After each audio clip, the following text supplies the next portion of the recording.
Ito yung view ng hotel namin ngayon. Ayan ang River Key. Yung may ilog-ilog na yan. First time namin dito sa harap. Kasi lagi kami sa likod. View dun is wala, daan lang. Ito kasi may river. Mas maganda sana kung banda dun. Banda dun sana. Dun pa. Sa unahan nito. Ganda ng view. Hindi ako nakagala today. Kasi may kasama si Peter.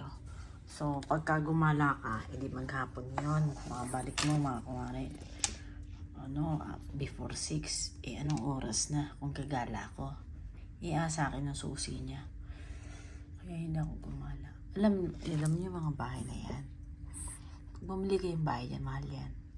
Pero parang boring, no? Ayokong tumira sa ganyan. Nakatira ko nga sa kondo ngayon.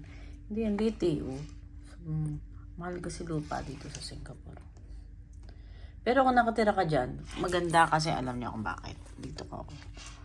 Lagi kang malapit yan sa river. Mga nakikita mo mga tao na tatakbuhan. Diyan ang mga exercise field nila. Nagbabike, nagtatakbo.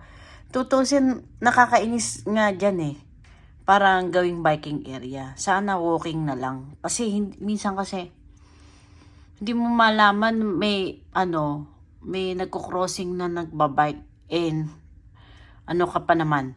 Yung parang windang na windang ka mag-selfie-selfie. Yun. Kaya nag-iingat ako dyan pag naglalakad ako. Kasi minsan ang dami talaga nagbabike dyan. Dyan. Magandang maggalaga nito hapon. Pero kanina walang araw kaya minsan parang sabi ko nakakatamad gumala. Rosie.